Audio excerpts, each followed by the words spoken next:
આત્માનો વિકાસ થાય અને એ સાધુતા સુધી પહોંચે. આ માત્ર સાધુ જીવન સુધી પહોંચવાની વાત અહીંયા નથી, સાધુતા સુધી પહોંચવાની વાત છે. સાધુ જીવન મેળવી લેવું એ પર્યાપ્ત નથી. સાધુ જીવન મેળવ્યા પછી સાધુતા પ્રગટ કરવાનો પુરુષાર્થ કરવો ને એ મહત્વનું છે. જેમ આપણે સામાન્ય વ્યવહારમાં કહીએ ભાઈ મનુષ્ય ખરો પણ માનવતા ખરી, એ જરૂરી છે. માત્ર આકૃતિથી તમે મનુષ્ય હો એ પર્યાપ્ત નથી, તમારા અંદર સંસ્કાર હોવા જોઈએ માનવતા.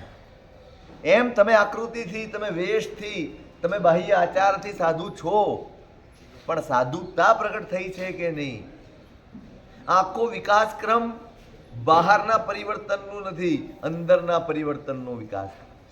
અને એટલે દરેક વખતે ગુણ વિકાસની જ વાત કરીશ. પહેલા પણ માર્ગાનુસારીના ગુણ બતાવે. તમારા જીવનમાં ગુણ હોવા, ગુણ હોય છે પછી તમે સાંભળવાને પાત્ર બનો. સાંભળવાની પાત્રતા, સારી વસ્તુ ઝીલવાની પાત્રતા પણ ગુણિયલમાં જ હોય. ગમે તેવી શ્રેષ્ઠ વાતો, ગમે તેવો ઉત્તમ પદાર્થ તમારે સંભળાવવો હોય તો કોને સંભળાવાય? જે ઝીલી શકે, જેના અંદર એના પ્રત્યે આદર હોય, એનું બહુમાન હોય, કરવા માટે જેની અંદર થોડીક પણ ઈચ્છા જાગૃત થઈ શકતી હોય એવાને જ સંભળાવો.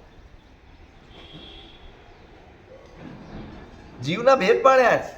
કેટલાક જીવો બાળ જીવ છે, કેટલાક મધ્યમ છે, કેટલાક ઉત્તમ છે. એને અનુરૂપ જ એને કથન કરવાનું હોય. આ કયો? આ ઉંમરનો તફાવત નથી, આ ભૂમિકાનો તફાવત છે. બાળ જીવ એટલે ઉંમર નાની છે, જેની સમજણ ઓછી છે એ બાળ જીવ છે. જેની સમજણ થોડીક વધી છે એ મધ્યમ જીવ છે, અને જેની સમજણનું એક લેવલ આવી ગયું છે એ ઉત્તમ જીવ છે. એટલે પહેલા માર્ગાનુસારીના ગુણ બતાડ્યા. પહેલા તમે આ ગુણ કેળવો ને પછી તમે ધર્મની વાત સાંભળવાને પાત્ર બનો. કરવાની વાત તો પછી. અને સાંભળીને તમારા ચિત્તમાં વિચાર જાગે, મંથન જાગે, મથામણ જાગે, અને એમાંથી કરવાનો અભિલાષ જાગે, પછી તમને કરવા માટે કશું આપવામાં આવે.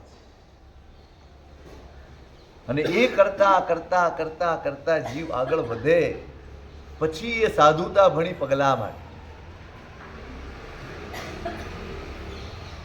અહીંયા જેટલો પણ વિકાસ બતાડ્યો છે એ ગુણનો વિકાસ, આંતરિક વિકાસ. આ તમારી ભૂમિકાને ઉચકવાની વાત છે. માણસ બહારથી એવો જ દેખાતો હશે, પ્રવૃત્તિ એ જ કરતો હશે. આપણે ખાઈએ છીએ અને મહાપુરુષો પણ ખાય. આપણે ચાલીએ છીએ, મહાપુરુષો પણ ચાલે છે. આપણે બધું જોઈએ છીએ અને મહાપુરુષો પણ જુએ છે. પ્રવૃત્તિમાં કઈ ફરક ખરો? કોઈ દેખીતો ફરક ખરો? ફરક ક્યાં? ફરક વિચારમાં છે, ફરક સોચમાં છે, ફરક અભિગમમાં છે, ફરક દ્રષ્ટિકોણમાં. હું જોઉં છું અને મારી અંદર રાગ જાગે છે.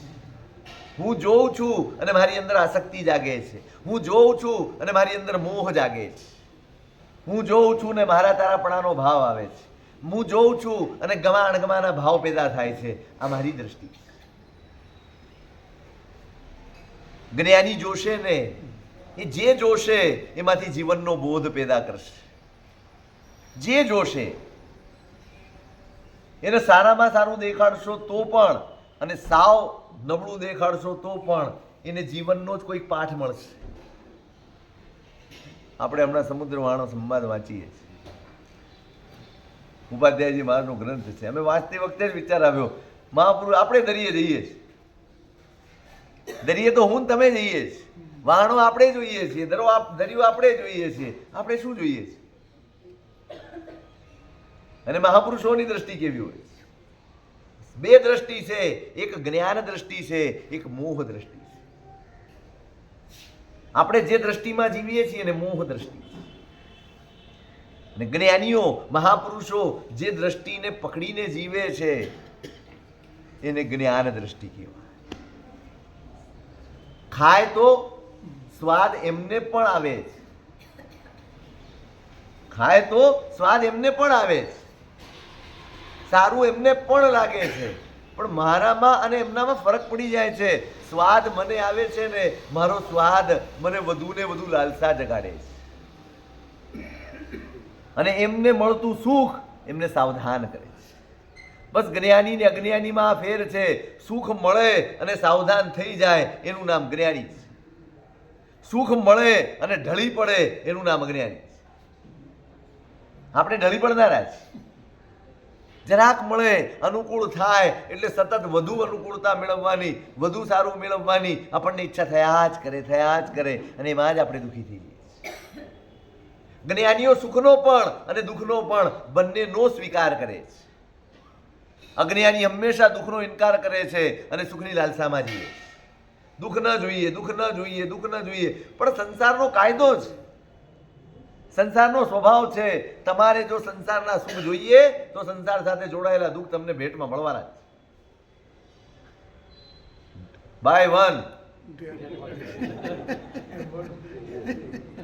તમારી કહેવતો તમને લાગુ પડે છે.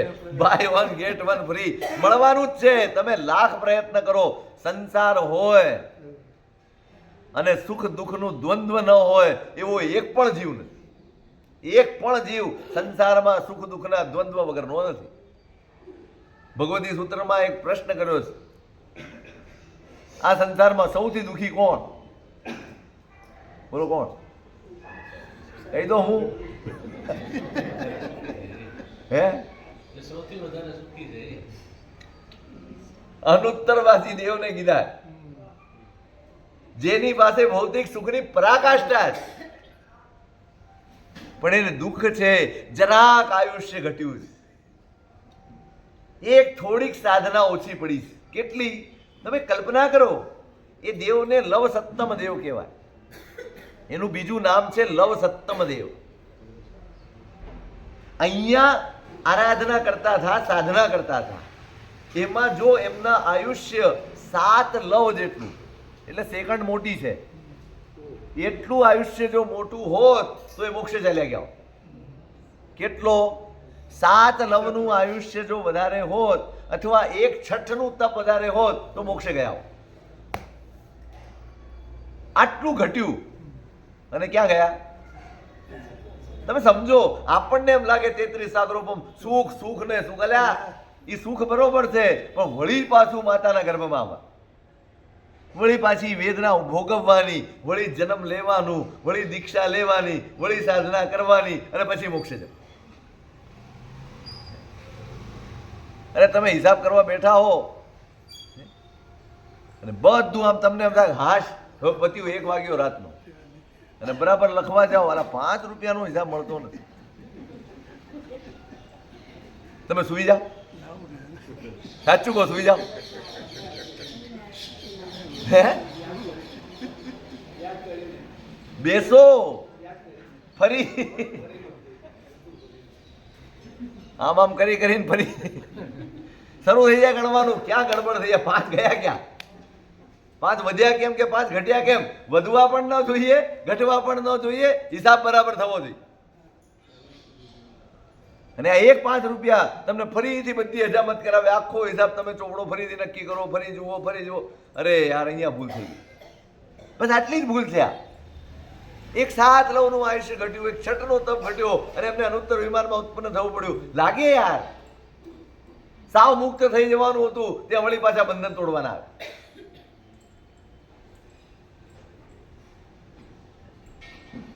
દુઃખ વગરનો જીવ આ સંસારમાં છે જ. તમે ઈચ્છતા હો કે સંસારમાં સુખ જ હોય ને દુઃખ ન હોય, દ્વંદ્વ વગરનો સંસાર હોતો નથી. यामिनी हो तम न हो संभव नहीं, अंत हो उद्गम न हो संभव नहीं, मत कर शिकायत किसी आराध्य से, जिंदगी हो गम न हो संभव नहीं.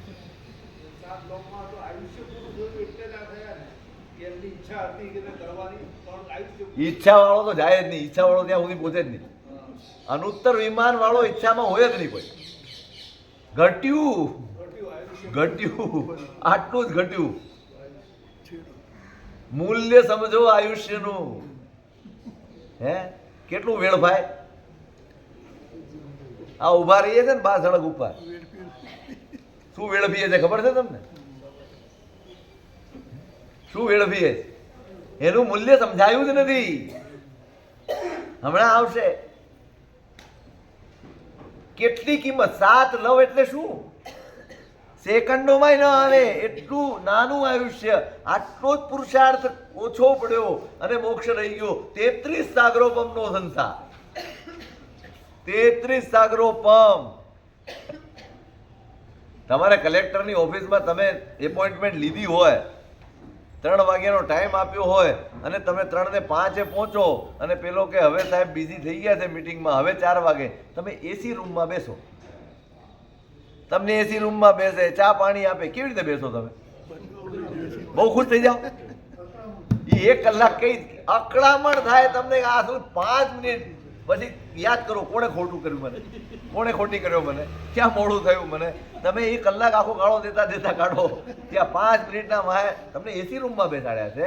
વખતો વખત તમને ચા પાણી નાસ્તો આપે છે, જ્યુસ આપે છે, બધું આપે છે. તમને ચેન નથી પડતું. બસ આ સ્થિતિ ઉત્તર વિમાનવાસી જેવું. ચાલો આટલું ઘટ્યું. આ 33 સાગરોમાં ભલે સુખમાં, પણ રહેવાનું તો સંસારમાં જ ને. આ દુઃખ છે એમને.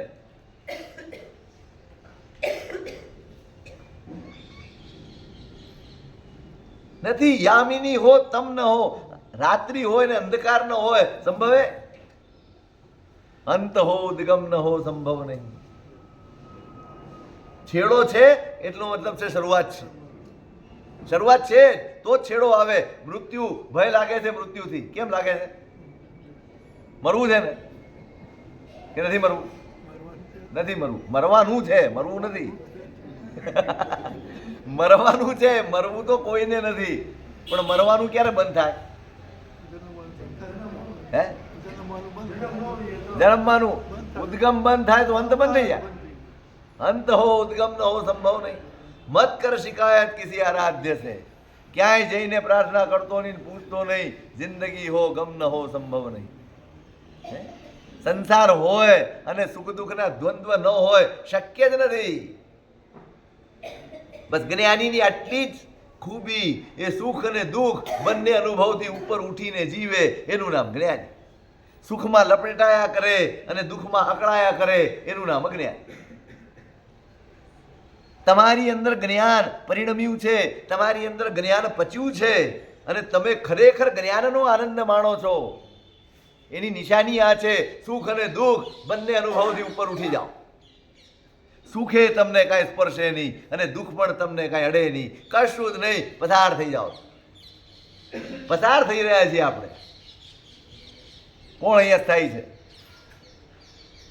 પસાર થઈ રહ્યા છીએ. તમે અહીંથી તમારા મુકામે તમારી ઓફિસે જતા હો, રસ્તામાં ગમે તેવું આવે, ગમે તેવી બજાર આવે, ગમે તેવા શોભા શણગાર આવે, ગમે તેવું સજાવેલું આવે, તમે ક્યાંય ઉભા રહો ખરા?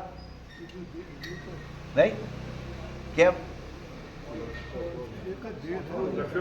મોડું થાય. ક્યાં મોડું થાય? જ્યાં પહોંચવાનું છે ત્યાં મોડું થાય. એટલે ગમે તેવું હોય તો તમે ઉભા રહો જ નહીં, ચાલ્યા જ જાઓ. બસ આ ધર્મ આટલું શીખવાડે છે. હાલતો થા. તું પસાર થઈ રહ્યો છે, તારો મુકામ આ નથી. તું ભલે ગમે એવા ધામા નાખે, ગમે તેવું 10,000 સ્ક્વેર ફીટનો નહીં, 1,00,000 સ્ક્વેર ફીટનો બંગલો બનાવી લે, આ તારો મુકામ નથી. મેં કાલે પણ કહ્યું હતું, ફરી કહું, ધર્મ સમજણને સ્પષ્ટ કરી આપે છે અને ધર્મ તમારા જીવનને સમાધિમય બનાવી. ધર્મનું ફળ સમાધિ છે. કોઈ પણ સ્થિતિ હોય, સુખમાય સમાધિ હોય, દુઃખમાય સમાધિ હોય. આપણે દુઃખમાં ઉપાધિ તો હોય જ, સુખમાય ઉપાધિ જ હોય.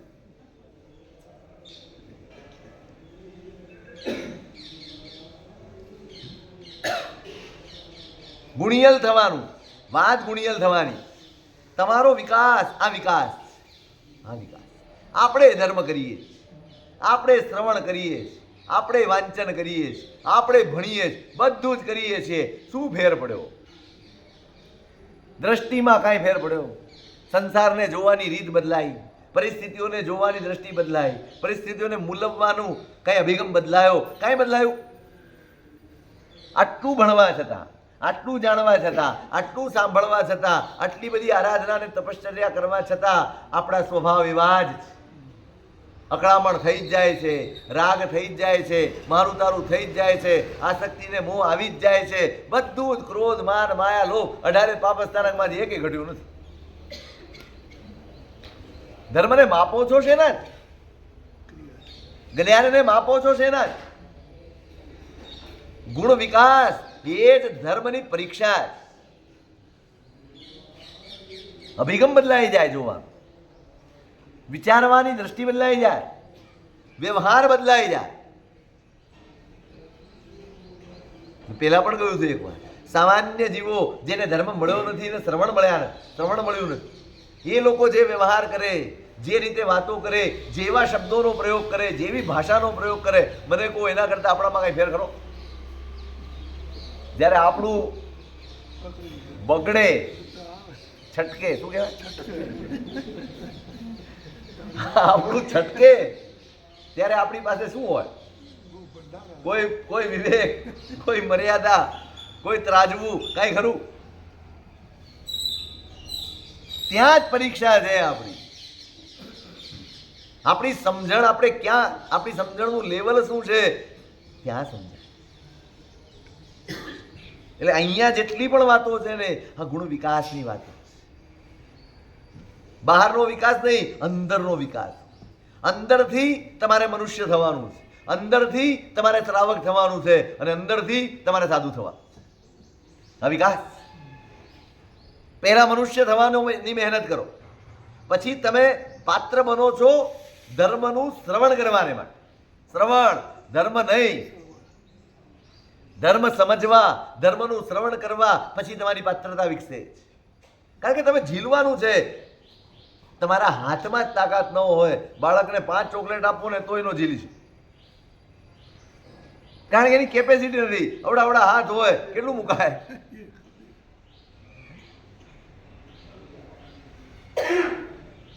વિકાસ, બધા વિકાસ. અંદર ગુણનો વિકાસ થાય ને ત્યારે ધર્મની વાત ઝીલી શકાય, અને ધર્મની વાત ઝીલી શકે એ જ જીવનમાં ધર્મને અંગીકાર કરે.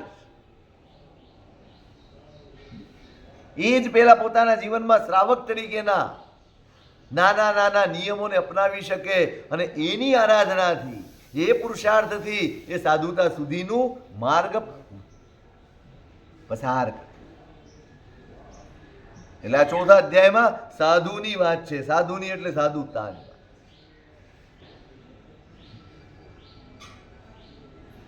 કોણ થઈ શકે સાધુ? અર્હ અર્હ સમીપે પ્રવ્રજિતો યતિ.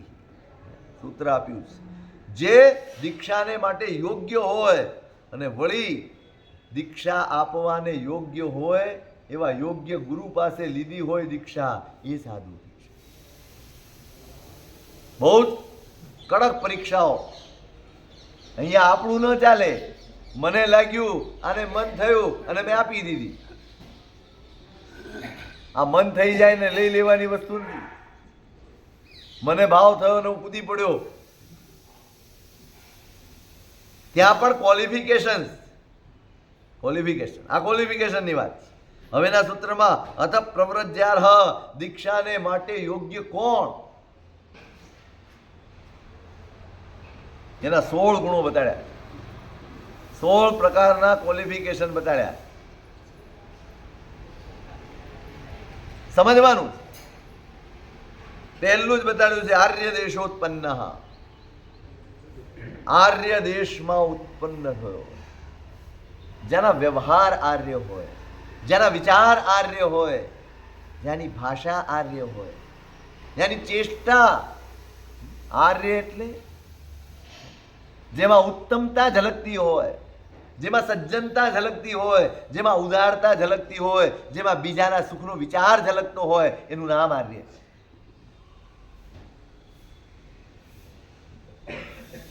કારણ દીક્ષા જેવું તત્વ, દીક્ષા જેવું જીવન જેને અંગીકાર કરવાનું છે એની ભૂમિકા આ તો હોવી જોઈએ. ક્યાં મોટો થયો છે, કોની વચ્ચે મોટો થયો છે, કેવા વ્યવહારની વચ્ચે મોટો થયો છે, કેવા સંસ્કાર ઝીલ્યા છે. કારણ કે એ જ કામ આવવાના છે, એ જ કામ આવવાના. બહુ જ જરૂરી છે. આપણે આ બધી વાતોને કદાચ મહત્વ નથી આપતા, પણ જીવન ઘડતરમાં આ બહુ જરૂરી છે. પેલા કહ્યું છું મેં, તમારા ઘરનું વાતાવરણ તમારા બાળકનું ઘડતર છે. સૌથી મોટા ઘડતરનું કારણ તમારા ઘરનું વાતાવરણ છે, તમારા અરસપરસના વ્યવહારો છે. કેવા વ્યવહાર કરો છો, કેવી ભાષામાં વાત કરો છો, કેટલા ઊંચા અવાજે વાત કરો છો, તમારો ટોન કેવો હોય, આ બધું જ એ બાળક ઝીલે છે, દરેક વ્યક્તિ ઝીલે છે. અને એનું ઘડતર તમે કહો ને ઘડતર થાય એના કરતા આનું ઘડતર ઘણું વધારે. રવિશંકર મહારાજ છે ને, કોઈકના ઘરે ગયા, કાર્ય હતું, ઘરે મળવા ગયા, વાતચીત કરી ઘરમાંથી, બધી વાત પતી ગઈ એટલે પેલા ભાઈ એમને મૂકવા માટે આવ્યા. કોઈ પણ આપણા ઘરે આવે સ્વાભાવિક છે, તમે મૂકવા જાઓ, ક્યાં સુધી જાઓ? પેલા ભાઈ પોતાના બાળકને લઈને ચાલ્યા, દરવાજા સુધી આવ્યા. રવિશંકર મહારાજ દરવાજો ઓળોટી ગયા તો એ પણ દરવાજો આગળ આગળ. રવિશંકર મહારાજ કે ભાઈ હવે બસ, હું તમને મૂકવા નથી આવતો, હું તમને મૂકવા નથી આવતો, પણ આ આપણી સંસ્કૃતિ છે, આ આપણી પરંપરા છે. આવનાર અતિથિ પ્રત્યે આવો અભિગમ હોય, આવો વિનય હોય, એ મારા દીકરામાં સંસ્કાર પડે ને એટલે હું તમારી પાછળ આવું, એટલે હું નાકા સુધી આવું. તમે આર્ય છો એની નિશાની તમારા વ્યવહાર છે, નહીં કે તમે આ ગામમાં રહો છો. અમદાવાદ ભલે ધર્મની ધરતી કહેવાતી હોય, મુંબઈ કહેવાય, અમદાવાદ કહેવાય, સુરત કહેવાય, આ બધા આપણા માટે ધર્મના હબ કહેવાય, પણ માત્ર ત્યાં રહેવાથી આર્ય નથી થઈ જવાતું. તમારી પ્રવૃત્તિ, તમારા વિચારો, તમારા વ્યવહારો એ પણ આર્ય હોવા જ, આર્યને શોભે એવા હોવા. અને એટલે એનું મહત્વ છે. જો આવા સંસ્કાર પામ્યો હશે ને, એ કદાચ ને પરિસ્થિતિ નબળી આવશે, વિચાર કોઈ વખત નબળો પડી જશે ને, તો પણ એ પોતાની જાતને જાળવી લેશે. એ વિચલિત થયો હશે એ પતિત નહીં થાય. વિચલિત તો થાય, કોઈ પણ થાય, કર્મ છે, પરિસ્થિતિઓ છે, નિમિત્તો છે. વિચલિત કદાચ થઈ જશે, પતિત નહીં થાય, પડી નહીં જાય, સ્ખલના પામશે, પડશે નહીં. આર્ય દેશોત્પન્ન વિશિષ્ટ જાતિ કુલાન્વિત, બીજો ગુણ છે. વિશિષ્ટ જાતિ અને કુળમાં ઉત્પન્ન થયેલું શ્રેષ્ઠ જાતિ કુળ જોઈએ. ફરી એ જ વાત, વાતાવરણ. આર્ય દેશમાં એટલે એને તો બહારનું પણ વાતાવરણ એવું મળે, બહાર પણ એવું જ જોવા મળતું હોય, જ્યાં ન્યાય હોય, નીતિ હોય, એકબીજાને સહાય કરવાની વૃત્તિ હોય, આ બધું જ જોવા મળતું હોય. આ આર્ય દેશ. અને જ્યાં પરિવારમાં ઉત્તમ સંસ્કાર મળતા હોય, આ ઉત્તમ જાતિ અને ઉત્તમ કુળ. એ ઘરમાં પણ ઉત્તમ પામે અને ઘરની બહાર નીકળે તો લોકોના વ્યવહારમાં પણ ઉત્તમ પામે. આ આર્ય દેશ અને આર્ય કુળની નિશાની. એને નબળું શીખવા જ ન મળે, નબળું જોવા જ ન મળે. એટલે આપણે ક્યાં સાવધ છે? કોઈ સાવધાન નથી, કોઈ જ. રામ ભરોસે હિન્દુ હોટલ ચાલ્યા કરે. કોના ભરોસે આપણે મોટા થાય છોકરાઓ? કોના ભરોસે? નાખી દીધા સારામાં સારું tuition, 1 number tuition, 1 number school, 1 number ભણાણું, બધું 1 નંબરમાં ચાલે. પણ તમે કોઈ દિવસ સ્કૂલની મુલાકાત લીધી? સાચું કહો, જે ટ્યુશન ક્લાસમાં એ જાય છે તેની મુલાકાત લીધી? તમે કોઈ દિવસ બાજુમાં બેસીને બેટા આજે આખો દિવસ તે કેવી રીતે પસાર કર્યો મને વાત તો કર? તમે પૂછ્યું કોઈ દિવસ? પૂછો, જવાબ જ ન મળે. ટાઈમ તો નથી, જવાબ એ ન મળે. હા, હું ઝીણું ઝીણું પૂછ્યા કરું. તમે સમય જ આપ્યો નથી એટલે તમને જવાબ મળતા નથી. તમે સમય આપો, તમે પોતાપણું પ્રગટ કરો, પછી તમને જવાબ મળે. આપો, સમય આપો. પૈસા આપીને કોઈ દાડો સંતાનને મોટા કરી શકાતા નથી. ઉંમર તો તમે કાંઈ નહીં કરો તોય વધવાની છે, તમારા લીધે નથી વધતી કાંઈ. અમે છોકરાને 15 વર્ષના કર્યા, તમે શું કર્યા? તમે શું કર્યું એમાં? તમે શું કર્યું? તમારી જવાબદારી એના જીવનના વર્ષોની નથી, એના વર્ષોમાં જીવનની. એ કેવું જીવશે, એ કેવું દીપાવશે, એ જોવાનું. આર્ય કુળ, વિશિષ્ટ જાતિ અને કુળ, હા, માતા પિતા બંનેના પક્ષો ઉત્તમ હોય. એટલે માર્ગાનુસારીના ગુણમાં વિવાહની પણ મર્યાદા આવી. ક્યાં વિવાહ કરવો, કોની સાથે લગ્ન કરવા, આ બધી મર્યાદાઓ એમને એમ નથી. તમારી ભાવિ પેઢીઓ ત્યાં સુધી એની અસર હોય, બહુ જ ઊંડી અસર હોય. આપણે એમ લાગે આટલી આટલી વાતમાં શું ચિકાર, જ્યાં મન લાગ્યું ત્યાં જોડાઈ જવા. મનના કોઈ ઠેકાણા જ? તમારું મન એક સરખું હોય ક્યાંય? કેટલો વખત હોય? આપણે પંખી જેવું છે, એક ડાળ ઉપર લાંબુ બેસી શકતા જ નથી.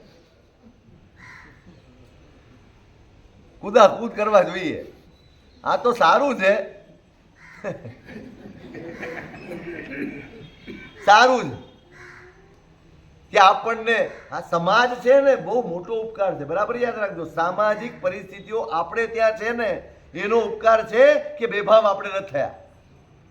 જ્યાં સામાજિક વ્યવસ્થા નથી એ દેશોમાં જઈને જોઈ લો. જ્યાં સમાજ નથી, જ્યાં સમાજ ક્યાંય વચ્ચે પડતો નથી, કે સમાજની કોઈ મર્યાદા નથી ને ત્યાં જીવનમાં પણ કાંઈ મર્યાદા નથી. કારણ કે કોઈ પૂછનાર નથી, કોઈ કહેનાર નથી, કોઈ રોકનાર નથી, કોઈ ટોકનાર નથી, કાંઈ જ નથી. તમે કરો, તમે જવાબદાર, અમે કાંઈ નહીં. મા બાપ સુદ્ધા જવાબદાર હોતા નથી.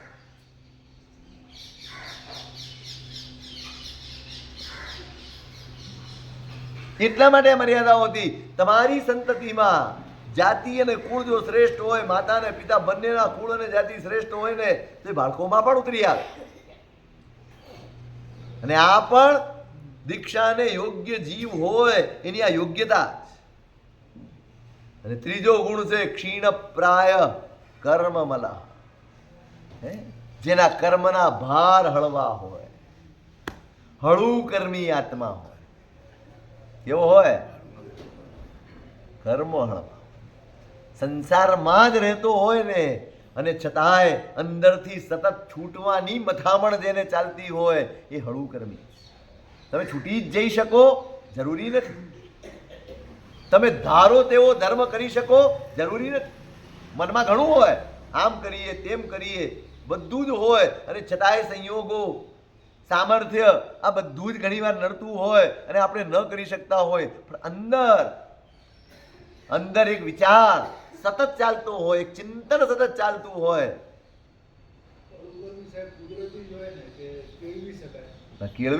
કેળવ કુદરતી કાંઈ ના હોય. કુદરતી શું હોય?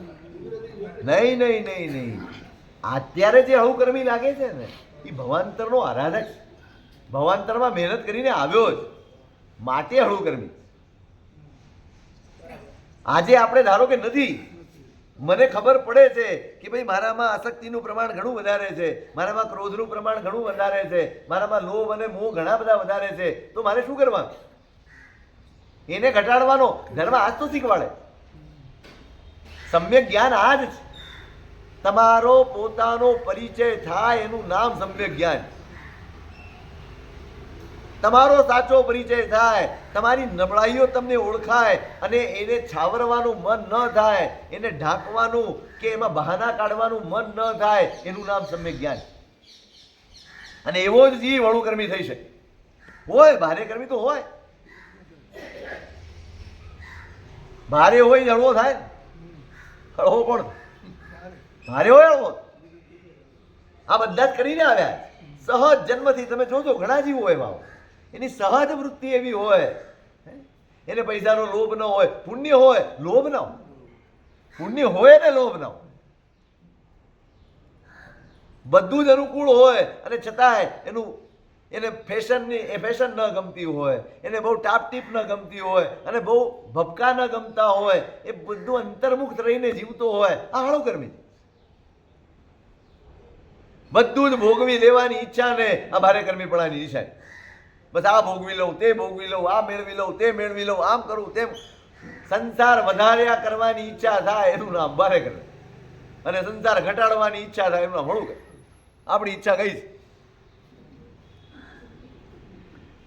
બોલો, ઈચ્છા કઈ છે? આપણે સીધું છે ને એમ જ વિચાર, દીક્ષા લેવાની ભાવના છે એટલે મૂક ને ભાઈ દીક્ષાની વાત. તારે સંસાર ઘટાડવાની ઈચ્છા છે એ બોલ. પેલા એ વાત કરો, શિક્ષા લેવી છે કે નથી લેવી પેલો સવાલ નથી પૂછવો. તારે સંસાર ઘટાડવો છે? સંસાર આકરો લાગે? હળું કર્મીની નિશાની આ છે, સંસાર આકરો લાગે. ક્ષીણપ્રાય કર્મ મલહ. દીક્ષાને માટે યોગ્ય જીવ પણ આ જ ભારે કર્મી જીવ હોય, અતિ આસક્ત હોય, અતિ ક્રોધ વાળો હોય, અતિ અહંકાર વાળો હોય, આ બધું જ અતિ માત્રામાં હોય એની અંદર. કંઈ પણ ખોટું કર્યા પછી પશ્ચાતાપની કોઈ માત્રા જ ન હોય એની અંદર, પસ્તાવો જ ના હોય. હશે હવે આવું તો બધું કરવું પડે, આવી વૃત્તિ હોય ન પાય.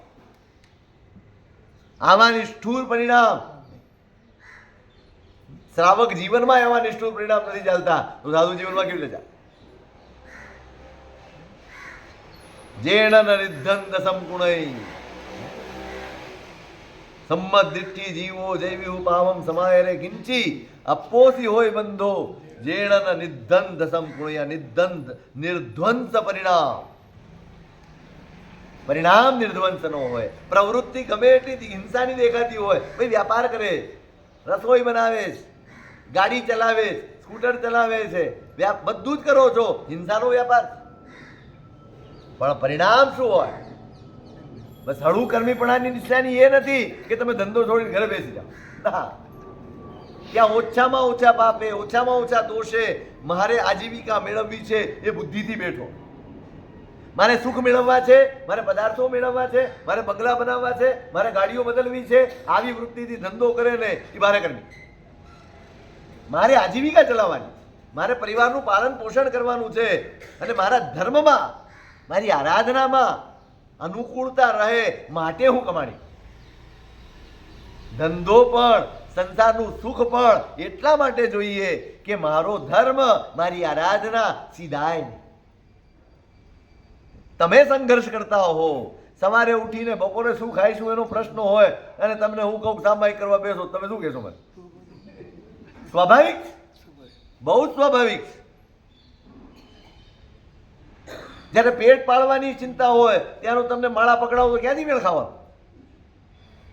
અને એટલે જ ઇષ્ટફળ સિદ્ધિ ભગવાન પાસે પણ એટલે જ માગવાનું છે કે ધર્મમાં મન લાગ્યું રહે, ધર્મમાં મન સ્થિર રહે, ધર્મની શ્રદ્ધા મારી ટકી રહે ને એટલા જ પૂરતું, અને એટલું જ મારે સુખ જોઈએ.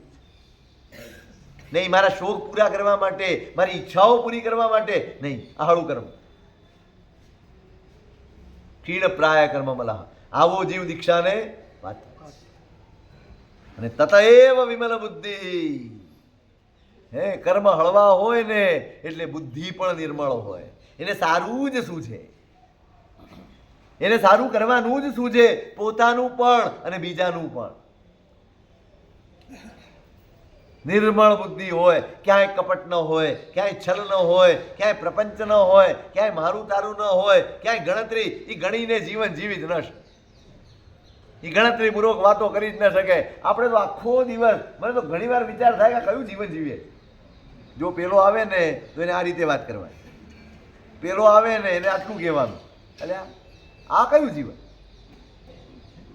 એક વાત કરવી હોય એમાં પણ નિખાલસતા ન હોય આપણી વાત, એમાં પણ ભય હોય, પાછા સામા એવા હોય. આ રસ પરસ નિખાલસતા નથી આપણી. કેવા માયા પ્રપંચ, આપણને કલ્પનાય ન હોય ને એટલી માયા આપણા જીવનમાં સેવાય. નિર્મળ બુદ્ધિ, નરવી બુદ્ધિ હોય જે છે. હવે તો તમારી ઘડિયાળો એવી આવે છે, તમે ઊંધી કરો ને તો આખું મશીન નથી દેખાય. દેખાય કે નહીં? બસ આને ટ્રાન્સપરન્સી કહેવાય.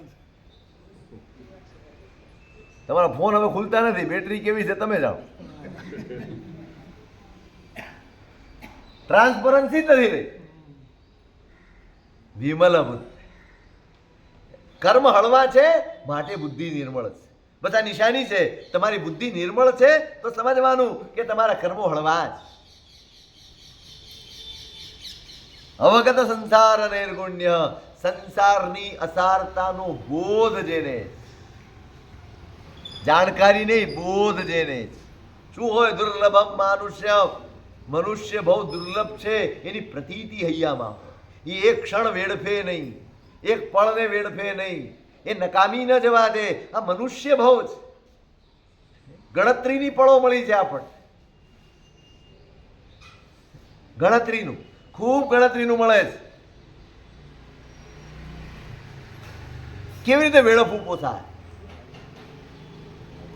પણ જેને જીવનનું મૂલ્ય હોય ને એને જ એ વેડફવી ના પોસાય.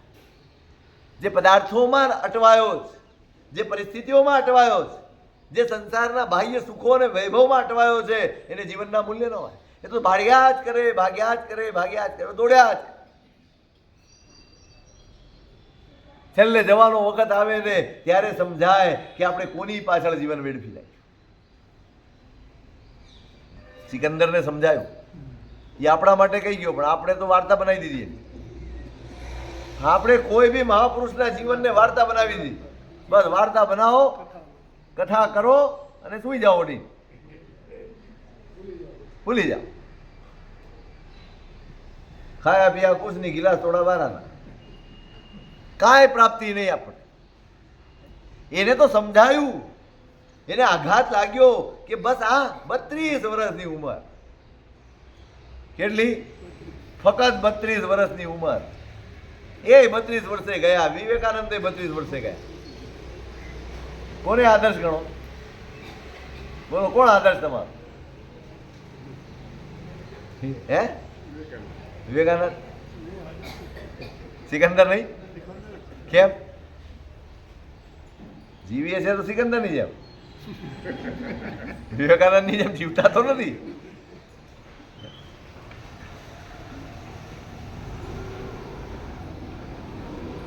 સંસારની અસારતાનો બોધ દુર્લભ છે. આ એક એક પણ દુર્લભ છે. સતત એની ચિંતા હોય, આ બધું જ કર્તવ્ય કરતો હોય ને એની અંદર એને એ કરતા કરતા કરતા કરતા પણ એને પોતાની ચિંતા સતત વર્તે. જન્મ મરણ નિમિત્તમ. જન્મ એ મૃત્યુનું કારણ છે.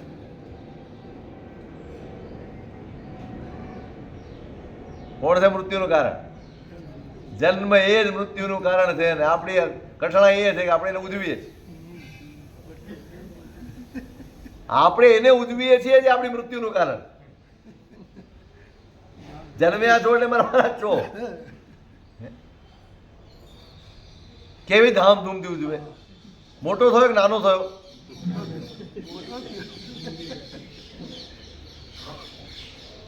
ઉંમર વધી, આયુષ્ય ઘટ્યું. આનંદ શેનો છે? ઉંમર વધી એનો કે આયુષ્ય ઘટ્યું એનો? આ જે દિવસે જે આનંદ મનાવો એ બેવડો હોય, આ ઉંમર વધ્યાનો હોય કે આયુષ્ય ઘટ્યાનો હોય, શેનો આનંદ છે? હે? આ ઉંમર વધ્યામાં હરખાવાનું શું હોય? હે? મને ઘણી વાર આશ્ચર્ય છે. લોકો લાખો રૂપિયા ખર્ચી નાખે, લાખો રૂપિયા ખર્ચી નાખે. આજે મારો જન્મદિવસ, એમાં હરખાવા જેવું શું છે? શું બતાવો તો ખરા, શું હરખાવા જેવું? એવું કઈ તીર્થ, એવું મીલ મારી લીધું, એવું કઈ કરી નાખ્યું? પૂછો તો ખરા. આજે હું હરખાવું છું તો શેના માટે હરખાવું? કયો આનંદ? પૂછતા કોઈ પૂછતું જ નથી. હે? બધા એની જોડે સામેલ થાય. એ તો આવ ભાઈ સરખા ને આપણે બે. પૂછતું કોણ? કોઈ પૂછતું. આવ ભાઈ હરખા, આપણે બે સરખા. આમાં ક્યાં કોણ કોને પૂછે? ધાવશે ને ધાવશે ને બધા કરે છે એટલે હું કરું.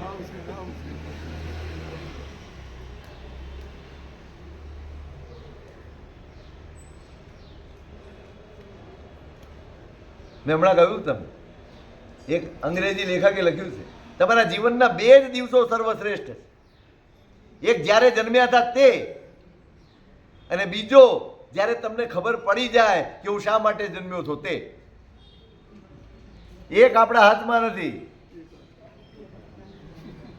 જન્મ્યા તો હતા પણ ખબર પડી છે કે નહીં કેમ જન્મ્યા? એ ખબર પડી જાય ને એ દિવસ ઉજવો ને તો લેખે લાગે કે આ આજનો દિવસ છે જ્યારે મને મારા જીવનનું કર્તવ્ય સમજમાં આવ્યું, જ્યારે મારા જીવનનું મારું અવતાર કૃત્ય શું હોઈ શકે એ મને સમજાયું. એ દિવસની ઉજવણી હું કરતો. આજે મને બોધ થયો કે ખરેખર મારો જન્મ શા માટે થયો હતો એ દિવસ ઉજવવાનો હોય. આજે હું જન્મ્યો હતો એમાં હું ઉજવી લેવાનું. જમણવાર રાખ દરેકમાં. આપણે ખાવા વગરનો તો કોઈ દિવસ જ ન હોય. દરેક વાતમાં. અમારે બોટાદમાં તો રિવાજ છે, રાહ જુએ ઉપડે એટલે જમણવાર થાય.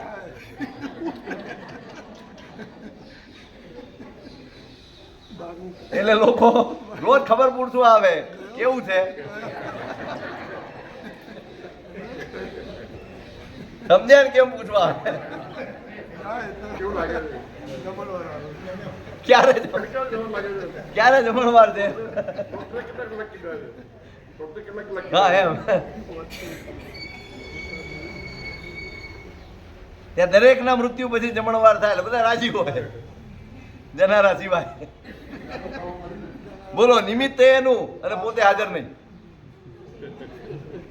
જેના નિમિત્તે જમણવાર છે એને કઈ મળવાનું નથી. જન્મ મરણ નિમિત્તમ.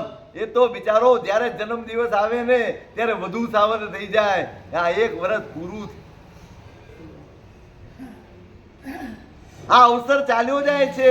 રે મન અવસર ગયો બિતાઈ, રે મન અવસર ગયો બિતાઈ, કી કી કાંઈ જોતા શીખી, ત્યાં પાપણ ગઈ બિડાઈ. રે મન અવસર ગયો બિતાઈ. જન્મ દિવસ એ તો મથામણનો દિવસ, એ મંથનનો દિવસ છે. એક બાજુ બેસીને આખો દિવસ ક્યાંય ગયા વગર પોતાનો હિસાબ કરવાનો દિવસ. શું કર્યું આખું વર્ષ? અવસર વીતી તો નથી ગયો ને. કઈ ઉપલબ્ધિ કરી? હા, મેળવ્યું, સંપત્તિ મેળવી, સાધનો મેળવ્યા, ગાડી બદલી, બંગલા બદલ્યા, બધું જ બદલ્યું. પણ હું બદલાયો કે નહીં? કે હું એ જ છું? નહીતર આ બધું જશે, સમય વીતી જશે. પછી અબ પસ્તાએ હોત ક્યાં જબ ચીડિયા ચૂક ગઈ ખેત. પછી શું પસ્તાઈને કરશો? કેટલી સરસ વાત, બે જ પંક્તિ છે પણ આખા અંદર સુધી હલાવી નાખે. રે મન અવસર ગયો બિતાઈ, કીકી કાંઈ જોતા શીખી, ત્યાં પાપણ ગઈ વિડાઈ. હજી તો કાંઈ જોઈએ, ક્યાંય સમજીએ, હજી સાવધાન થઈએ એ પેલા તો આંખ મીચાઈ જાય. એ પેલા તો જન્મારો પૂરો થઈ જાય. આ બોધ સાથે જીવતો હોય. જન્મ મરણ નિમિત્તમ. આ જન્મ છે ને આ મૃત્યુનું કારણ છે. બચવાનું મૃત્યુથી નથી, બચવાનું જન્મથી. રોજ પરમાત્માની આગળ બોલો છો પણ ક્યાં આપણે સાવધ હોઈએ છીએ? બોલો છો ને કેટલી વાર બોલો? 8 વખત બોલો. હલાવી શું બોલો? હે પરમેશ્વરાય શરૂઆત ક્યાંથી કરો? હે ઓમ રીમ શ્રીમ પરમ પુરુષાય પરમેશ્વરાય જન્મ જરા મૃત્યુ નિવારણાય શ્રીમતે જિનેન્દ્રાય જલાધિકમ યજામહે સ્વા. ઘંટા વાગે ઊભો રહી જાય માણસ, ઊભો. જો તમે જીવતા જાઓ ને દેરાસરમાં તો ઊભા રહી જાય. હા, જીવતા જાઓ તો. આપણા કલેવર ફરે છે, આપણે તો હોતા જ નથી. દેરાસર હોય કે ગમે ત્યાં હોય, કલેવર ફરે છે, બધે કલેવર ફરે છે. કદાચ અહીંયા બેઠા છે. કોણ ફરે? આપણે ફરતા હોઈએ અને આ શબ્દ આવે ને ત્યાં થાળી ઊભી રહી જાય. જન્મ જરા મૃત્યુ. આટલી વાતમાં જન્મ જરા મૃત્યુનું નિવારણ કરવા આ પ્રભુ એના માટે છે. આ જન્મ જરા મૃત્યુને વધારવા માટે નથી આ ભગવાન. આ સંસારના ફેરા ટાળવા માટે મળ્યો, નહીં વધારવા મળ્યો. ત્યાં થાળી ઊભી રહી જાય, ત્યાં ઘંટ એમને એમ રહી જાય, થાળી ડંકા એમને એમ રહી જાય, ઊભો રહી જાય. શું કરવું જ? જન્મ મરણ નિમિત્તમ સંપદશ્ચલાહ. પુણ્ય હોય, સગળુંય અનુકૂળ હોય, બધુંય મળતું હોય, છતાંય પોતાની જાતને સતત કે ભાઈ આમાં પોતાપણું કરતો નહીં, આ કશુંય ટકવાનું નથી. આ કશુંય ટકવાનું નથી. મારો અધિકાર જ એના ઉપર નથી. હું ઈચ્છું તેટલું, હું ઈચ્છું તેવું, હું ઈચ્છું તે રીતે કશું જ કરી શકું એમ. ગમે ત્યારે પુણ્ય કરવટ બદલશે, કર્મ કરવટ બદલશે અને બધું જ બદલાઈ જશે. અત્યારથી જ સાવધાન રહેવાનું. અધિકાર જમાવીને નહીં બેસતા. સંસારમાં જો દુઃખી ન થવું હોય ને તો ક્યાંય કોઈના પર ક્યારેય અધિકાર જમાવતા. આ દીકરો મારો ને આ દીકરી મારી ને આ પત્ની મારી ને આ પતિ મારો અને આ પિતા મારા ને માતા મારી ને ઘર મારું, આ મારું મારું મારું મારું, આ મારા મારીમાં જ બધું ગયું. ક્યાંય અધિકાર કરતા નહીં. કોઈ અધિકાર આપણો છે નહીં. બધું જ ચપલ છે, બધું જ ચંચળ છે. આયુર્વાયુ તરત તરંગ તરલમ લગ્ના પદ સ્તંપદા. આયુષ્ય તો પવનની જેમ ચંચળ છે. લગ્ના પદ સ્તંપદ. સંપત્તિની પાછળ આપત્તિ જોડાયેલી છે. સાચું કહેજો, તમારું પુણ્ય છે અને તમે સંપત્તિ ખૂબ કમાવો છો. સંપત્તિની સાથે ધીમે ધીમે ધીમે તમારી ચિંતાઓ ટળી ગઈ હશે ને બધી. સુખ વધ્યું એમ કહો છો ને? વધ્યું ને? સાચું કહેજો, વધ્યું કે નહીં? શું વધ્યું? સુખ વધ્યું, સાધન વધ્યા?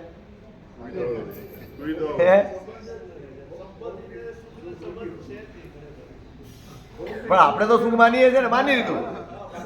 હું તો એક જ કહું, મારી ડેફિનેશન આટલી જ છે. સુખ વધે એ કોને કહેવાય? નિશ્ચિંતા વધે અને સુખ વધ્યું કહેવાય. ચિંતા વધે એને તો સુખ વધ્યું કહેવાય. તો એવા સુખને પૂળો મૂકવા. આપણે જેને સુખ વધ્યું કહેવાય ને એની સાથે ચિંતા વધી કે ઘટી એટલું કહો. વધી જ છે, વધી જ છે. તમે જ્યારે 3 ટંકનું ખાવાનું કમાતા હતા ને ત્યારે જેટલા નિશ્ચિંત હતા એટલા આજે નથી. એટલે મેં તમને કદાચ એક વાર્તા કહી હતી. પેલા શેઠે મુનિમને આદેશ કર્યો, ભાઈ કેટલી સંપત્તિ આપણી, જંગમ સ્થાવર બધું ભેગું કરીને ગણી નાખવા. ધૂન ચડી હોય કોઈ કેટલી છે. બિચારો મહેનત કરીને બેઠો, અઠવાડિયે હિસાબ આવે ને આટલો મોટો વેપાર. અઠવાડિયે બધો હિસાબ કર્યો, કેટલી છે? તો 3 પેઢી ખાય એટલી છે. લે તો ચોથી પેઢીનું શું? આપણો ચિંતામાં ને ચિંતામાં ડાયાબિટીસ આવી ગયું, બ્લડ પ્રેશર આવી ગયું, બધું જ આવી ગયું અને ચિંતા ઘટતી જ નથી. કોઈક સંતરો બેઠો થઈ ગયો, બાપજી બહુ ચિંતામાં. શું પણ ચિંતા થઈ તને? તો કે સાહેબ પૈસો તો છે પણ 3 પેઢી ચાલે એટલો જ છે, ચોથી પેઢીનું શું થાય? સંત બી જમાના ખાધેલા, એ અમારી જેવાનો તો ઉપદેશ આપવા બી જાય. પ્રેક્ટિકલ માણસ જોઈએ. અહીંયા ઉપદેશનું કામ જ નહોતું. એ તારે ચિંતાથી ટળવું છે તો કે હા, દરેકને ચિંતા દૂર કરવી છે. કરવી છે ને?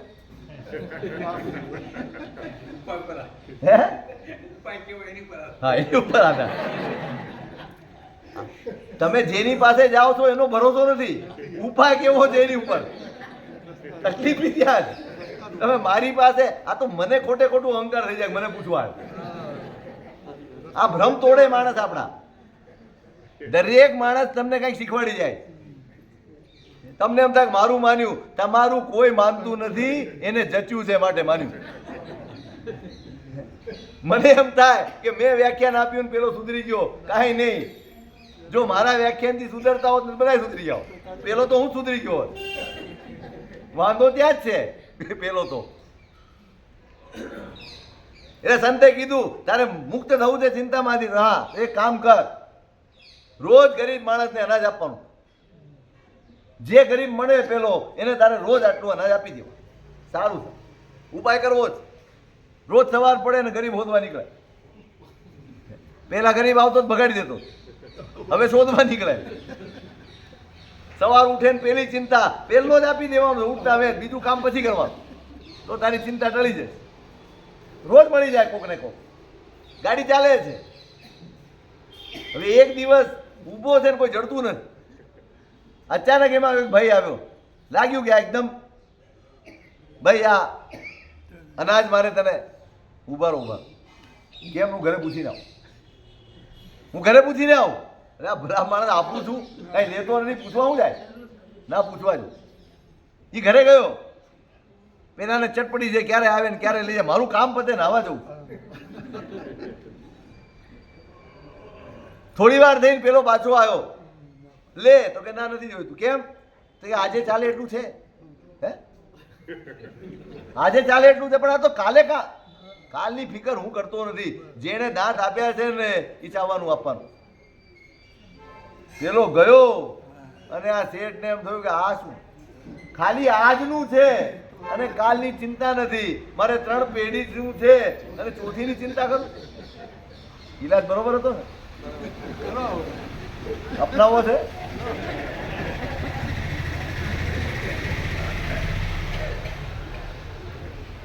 સંપદશ્ચલા, બધું જ ચલ છે. આ બોધ સાથે જીવતો હોય, વિષયા દુઃખ હેતવ, વિષય ગમે એટલા ભોગવો, તમને સુખનો અનુભવ થાય પણ એની સાથે જ અતૃપ્તિનો અનુભવ વધે, તૃષ્ણા વધે, લાલસા વધે, આસક્તિ વધે, વારંવાર મન થાય. દુઃખ તો આ જ. ખાધું ક્ષણિક, કેટલી વાર લાગે ખાવામાં? તમને ગુલાબજાંબુ ગમે એટલા ભાવતા હોય, 1 કલાક સુધી ખાઈ શકો ના? આપણે એક વાર સ્પર્ધા રાખી, 1 કલાક સુધી અખંડ ખાવાનું, અખંડ અટક્યા વગર. પછી જિંદગી ભરની બાધા લેવો. સાચું કહું, કોઈને છોડાવવા હોય ને, અમારા પ્રબોધચંદ્ર યાદ કરે, જેને જે ભાવતું હોય ને એટલું ખવડાવે, બીજાની બાધા લેવા જ આવી જાય. એને એમ નો કહેવાય કે આ છોડી દે, એને એમ કહેવાય ડબલ ખા. વિષયા દુઃખ હેતવ, દુઃખના કારણ છે. ક્ષણિક સુખનો અનુભવ કરાવે, ક્ષણિક આશ્વાસન આપે, પણ બીજી જ ક્ષણે એની તૃષ્ણા વધુ જાગે, વધુ જોરથી જાગે અને તમને ખાવાનું પીવાનું પહેરવાનું અઢળક વિષયો. આ બોધ સાથે જીવે એટલે ખાતો હોય કે પીતો હોય કે ગમે તેવી જગ્યામાં એને બેસાડ્યો હોય ને, એને કાંઈ ફરક ન. તમે એમ કોઈક બારીમાં બેઠો અહીંયા આવી જાવ, અહીંયા આવી, એને કાંઈ ફરક નહીં પડે. સંયોગે વિયોગ, જ્યાં સંયોગ છે ત્યાં છે. આ જાણકારી કે બહુ